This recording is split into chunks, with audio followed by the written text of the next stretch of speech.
Salut les amis, comment allez-vous? C'est le général. J'espère que vous allez bien. Alors, aujourd'hui, je vais réagir à la vidéo d'Emmanuel Eboué. C'est moi qui vous parle, j'ai seulement qu'un seul Facebook.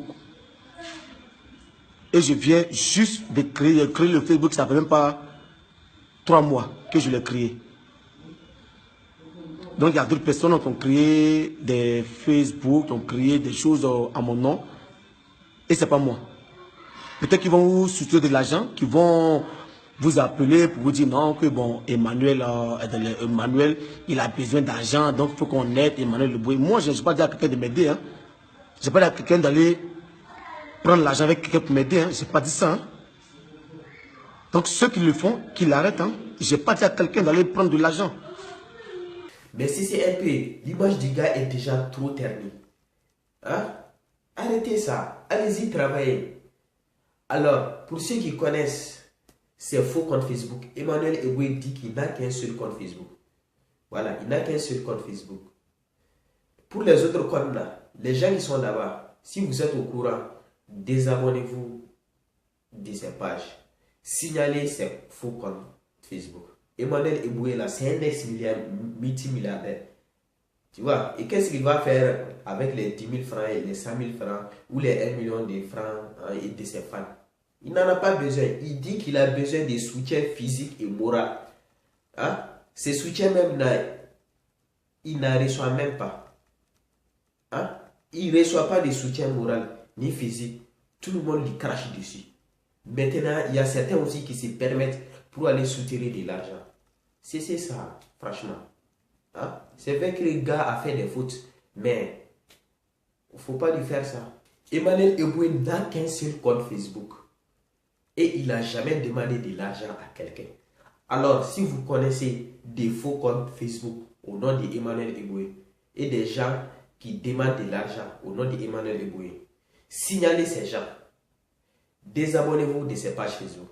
C'est la seule manière d'aider Emmanuel Eboué dans sa galère.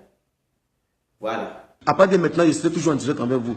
Posez-moi les questions que vous voulez. Posez-moi les questions que vous voulez et moi, je répondrai à vos questions. Aujourd'hui, il y a des gens qui sont assis et que moi je connais bien, qui sont assis, qui cherchent à me nuire, qui sont en train de écrire des choses négatives sur les réseaux sociaux pour qu'on dise que oui, Emmanuel Eboué c'est quelqu'un, voilà comment il est. Moi, c'est pas comme cela. Hein. Ceux qui me connaissent savent qui je suis. Ça fait mal. Que Dieu vous bénisse. Je vais revenir encore. Posez-moi des questions et je vais répondre. Et je vous dirai seulement que la vérité. Je ne vais pas chercher à vous mentir. Je vous dirai que la vérité. Parce que moi, mes parents ne m'ont pas élevé pour mentir. Tu dis, si on a des questions, on n'a qu'à te poser. J'aimerais savoir, nous aimerons savoir. Tu dis que c'est ta femme qui est responsable de ton échec. Et le pasteur. Parce que tu nous as raconté une version. On a attendu une autre version de la bouche des Ivoiriens. Maintenant, on veut savoir.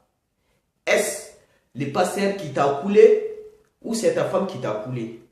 Emmanuel Eboué, franchement, si tu veux qu'on t'aide moralement et physiquement, il faut que tu nous racontes toute la vérité. Parce que tu nous as raconté une version, on a entendu une autre version sur les réseaux sociaux. Voilà, tu as tout mis sur le dos de ta femme.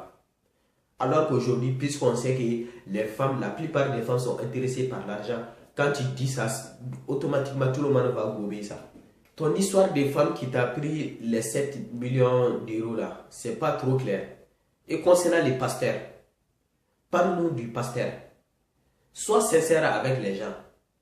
Nous aussi, on sera sincère avec toi. Comme ça, on pourra t'aider. Mais raconter une version qui t'arrange, ça ne marche pas comme ça, mon frère. Et les pasteurs nigériens, hein? Tu as refusé de payer ton argent et tout ça. Maintenant, on veut que tu nous parles de ton argent que tu avais refusé de payer jusqu'à ce que tu es parti en procès. Et ton pasteur nigérien qui te poussait à venir avec ton argent pour faire je ne sais quoi. Parle-nous de cela. Éclaircis-nous sur cela. Voilà. Il ne faut pas tout mettre sur le dos de ta femme. Après, on pourra t'aider.